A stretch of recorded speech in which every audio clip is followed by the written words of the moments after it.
souvent, on parle, c'est vrai, de l'or.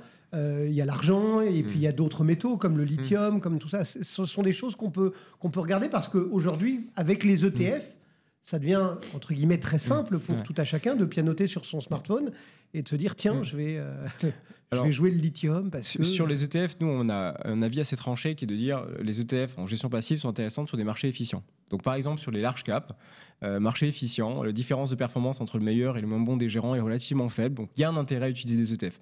Moi, je trouve que le sujet des matières premières est un sujet éminemment complexe, avec plein de variables exogènes, politiques, juridiques, économiques, géostratégiques, qui font que la valeur ajoutée, par contre, d'un gérant, d'une équipe de gestion pour identifier éventuellement si c'est le lithium, si c'est le cuivre, si c'est l'argent pertinent ou non de lâcher. Donc le message, ce serait plutôt de jouer des matières premières sur un fonds pour diversifier son... Plutôt que des en ETF. faisant confiance.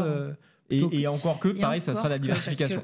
Oui, parce que sincèrement, c'est assez compliqué. Tu parlais des risques géopolitiques et notamment, je crois que c'était au moment du Covid où il y a des usines en Afrique du Sud qui avaient fermé, donc ça avait fait écrouler les minières, etc. Exactement, à ce moment-là. Et donc, et ça, c'est absolument incompréhensible et invérifiable.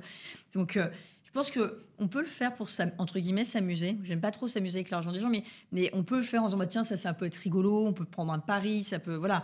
Et si ça fonctionne, super. Mais dans ces cas-là, il faut avoir la discipline qu'on a sur les actifs classiques qu'on a en portefeuille, c'est-à-dire que quand on passe un certain cap de performance ou de sous-perf, il faut le vendre. C'est-à-dire que s'il y a X%, je sais pas si vous êtes fixé, moi j'aime bien fixer 20% de gain, mais peu importe, ça peut être autre chose, chacun fait comme il veut.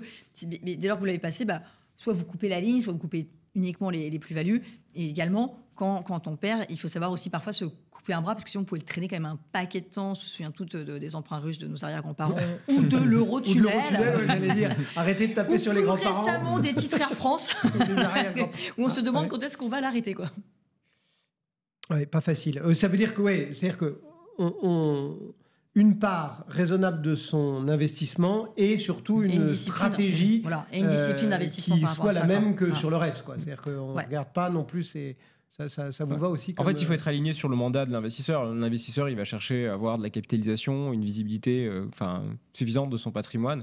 Donc oui, on peut l'utiliser de manière en fait epsilonesque, mais ça ne doit pas constituer en fait un cœur de portefeuille. Et surtout, en fait, on doit aussi expliquer à l'investisseur de ne pas se laisser en fait emporter par cet appât du gain, parce que c'est naturel d'essayer de se dire, allez, si j'avais mis 100 000 euros dans le Bitcoin il y a 10 ans, et ben voilà, on serait peut-être pas tous ensemble ici, on serait peut-être au soleil, mais in fine, il aurait pu aussi perdre tout son argent.